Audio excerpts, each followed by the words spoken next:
Jamila, je suis professeure de sciences de SVT, de la musique. Il était une fois la vie. Donc, un de mes rêves, et je suis passionnée de géologie, et un de mes rêves, c'était de me rendre en Islande. Et donc cet été, je m'y suis rendue.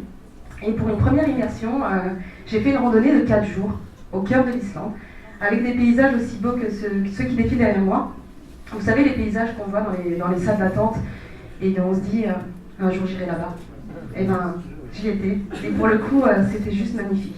Et pour les fans de Game of Thrones, comme moi, il y avait des chants de la fameuse roche, l'obsidienne, qui tue les marcheurs blancs. Et j'en ai ramené avec moi parce que sait-on jamais. Un des kiffs aussi des profs de SVT, c'est de prendre des photos aussi belles que nos manuels scolaires. Comme cette magnifique caldeira. Donc caldeira, c'est un cratère qui s'est effondré et qui parfois se remplit d'un lac comme celui que vous venez de voir. Et là, un autre cratère magnifique. Pour la petite histoire, l'eau qui passe sous ce cratère, sert à fabriquer en fait l'une des meilleures vodkas d'Islande. Ah, ça vous intéresse ça, la géologie. Et un autre rêve que j'ai réalisé, c'est de me retrouver entre deux plaques tectoniques, en plein sur la dorsale atlantique. Donc là, je vous ai perdu. Mais pour le coup, l'Islande se trouve entre la plaque américaine et la plaque eurasienne. Et c'était vraiment l'un de mes rêves, donc là c'est en plein sur le chemin, j'étais comme une dingue en fait. Bref, l'Islande est aussi un pays où il y a une kyrielle de cascades, il y en a partout, et elles sont toutes aussi impressionnantes les unes que les autres. Celle-ci c'est la cascade des dieux, tout simplement parce que lorsque le christianisme a été choisi, toutes les statues des dieux ont été jetées dans cette cascade. Et puis une autre, qui est juste... Voilà. Qui est très intéressante, la particularité, c'est que en fait, l'eau sort de la roche, elle sort directement d'un champ de lave en fait. Elle n'arrive pas d'en haut, elle sort directement de la roche et elle est juste sublime et elle se prolonge sur 1 kilomètre. Et puis l'Islande, c'est aussi une terre de feu. D'ailleurs, Jules Verne, dans son roman Au centre de la Terre, situe ce fameux centre en Islande. Là, vous avez un geyser, c'était aussi pour moi un rêve d'assister à ce jaillissement d'eau bouillante. Il fallait juste que je fasse un petit peu attention au sens du vent.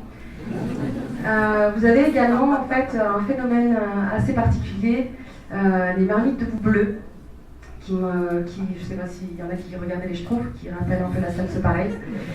Mais par contre, on ne peut pas s'y baigner puisque ça va de 80 degrés à 200 degrés. Mais c'est vraiment magnifique.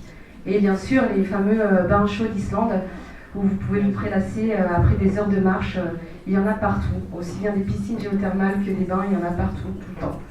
Donc avec des couchers de soleil magnifiques à observer.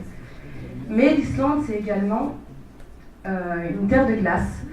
Et cet endroit que vous apercevez sur la diapositive, c'est Ice Lagoon. C'est un endroit très connu où des films ont été tournés comme James Bond, Batman, Lara Croft. J'ai pas fait Lara Croft en direct, mais pour le coup j'y étais et vous avez des couleurs magnifiques et de nombreux glaciers surplombent l'Islande. Et parfois les glaciers se situent juste sur des volcans et lorsque ceux-ci rentrent en éruption, la fonte des eaux bloque toute une partie du pays. Donc pour le coup, c'est bien embêtant. Et en Islande, les Islandais, les autochtones sont très vivent dans un monde parallèle, féerique. Ils croient beaucoup aux elfes, aux trolls, à tout ce qui est personnage un peu légendaire. Et sur tout le long des chemins, on peut observer ces empilements de pierres qui sont les cairns et qui à la base marquaient des sites funéraires ou des débuts de chemin de randonnée. Et j'ai fait le mien aussi, mon petit cairn. Vous avez également des maisons, les maisons traditionnelles, qui étaient faites à la base de tourbes. Et vous en avez comme ça, moi je les appelais les maisons camouflage, parce qu'en fait elles se fondent complètement dans le paysage. Et pour le coup, c'est très écologique et ça fait très petite contrée de Bilbo. Et vous avez aussi des paysages dignes du Mordor, avec des fumerolles, en fait, un peu de fumée partout. Et ça donne à ce pays vraiment une image très féerique. Et d'ailleurs, les gens, pour la petite histoire, un maire a pris une roche et l'a mise dans son jardin parce qu'il disait que c'était la maison des elfes qui l'avait sauvée suite à un accident de voiture. Je sais que vous étiez pressés de me voir sur les photos et pour le coup, me voilà. Alors un autre petit kiff de professeur de géologie, c'est de prendre ses propres photos de roches. Donc là vous avez une lave cordée et là vous avez un autre affleurement. Donc le pied et la main c'est juste pas fait exprès, hein. Enfin c'est plutôt fait exprès pardon, c'est pour prendre l'échelle. Donc on est un peu des psychopathes, mais on prend l'échelle de nos roches pour justement en cours montrer aussi aux élèves que la géologie qui est une science de terrain est une science accessible à tous.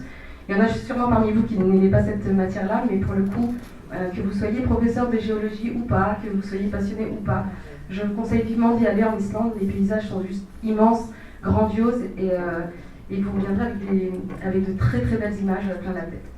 Voilà.